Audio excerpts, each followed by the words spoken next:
Sir, pagka tapos may, ayun no? Masakit siya. Hmm. Kailan pa nangyari to? Matagal na siya, sir, na nag-ano, na Nagpapap. gumaganyan. Pero walang pain. Pero ngayon may pain na. Hmm. Ngayon, ang mangyayari dyan kasi normal na talaga yung may matiking. Pero gaya nga ng sabi ko, kailangan, walang ganon, walang pain. Katulad niya si Sir, pag ginaganon niya. Lalo pag bagong gising po, mahirap maibuka. Sobrang sakit, kailangan dahan-dahan. I-stress ko sa... Hindi mo pwede yun. Iyon ang kailangan mawala. Okay? Kailan ka ba nagsimulang maggaganito? Mga ilang taon na o ilang buwan? Sir, siguro mga 8 years na yan. 8 years? Grabe. Alam mo nangyayari sa idol, baka napupudpud na eh. Sa loob ng 8 taon, hindi tayo pwedeng tumigil sa pagkain eh. Sige nga. Sarap. Okay, sige nga. Malaki, pisi mo lang. Dahan-dahan sarap. Sige nga. Dahan-dahan sarap.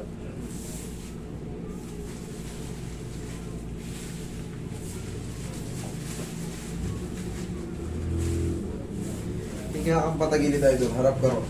Tulak pa natin. Okay nga. Dahan-dahan sarap. Sarap.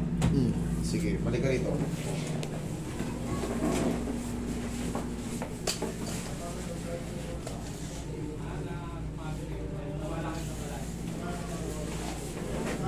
If I ever fall in love.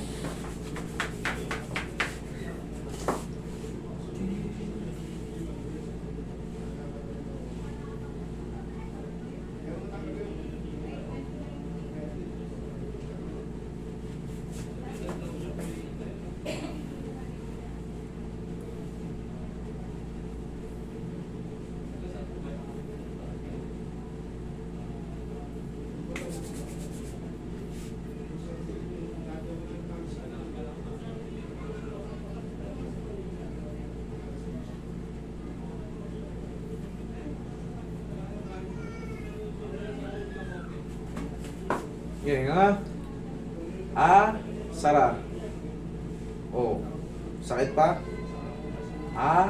Sara. Sakit? Wala. Medyo masakit dito. Ano po? Medyo masakit dito. Medyo masakit? Okay, sige. Nga.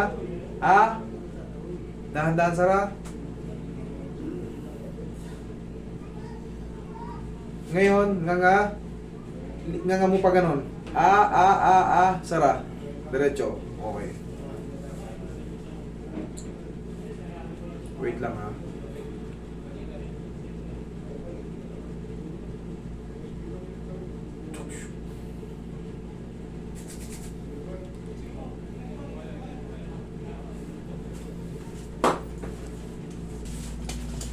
Sige nga. Sara, dahan-dahan Sara. Sara. Yan. Ganito ka. Sara. Okay, thank you. Wala na pala siyang sir. Wala ka na palang bakod sa dulo. I mean, wala na yung mga ngipin mo sa dulo. Kaya pala, nagkakaroon ng changes sa pagmuya kasi wala na yung ngipin ni sir sa dulo, yung mga bagang niya dito. Ubus na, kaya siguro kagaganon dito ka na namumuya, kakaroon ng ngawit. Pero yan, pag na-adjust naman yan, magbabago yan. Pag humina na yung pain sir, kasi at least ang maramdaman mo dyan, mahina na yung pain, maliit na. Ngayon 3 to 4 days, syempre dire-diretso na yun. Kasi pagka yan, hindi nagbago yung pain, palaging master, masakit ako, pagiran niya ako, hindi pwede, kailangan mawala yung pain. Okay nga.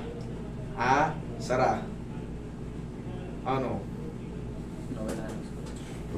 Nawala. Thank you so much. Ngayon, ganito idol. Ang gagawin natin, paghihikab ka ha, ito, lahat kayo ha, baka ngayon pa lang kayo nakakanood, baka may problema kayo sa joke, ganito ha. Paghihikab ha, ganun ka nga. Yan ang palagi, tatandaan mo yan ha. Kasi maglalak yung panga mo, alam mo bakit? Maluwag na siya idol. Nararamdaman mo, gumagano no. Malaki ang chance na pag humihikab tayo, kunyari puyat tayo, Madalas pag puyat tayo, hikab tayo na hikab eh. Pero tatandaan natin to, pag humikab ka kahit ilang beses, basta. Okay? Para palaging protektado. Ha? Okay naman. Thank you.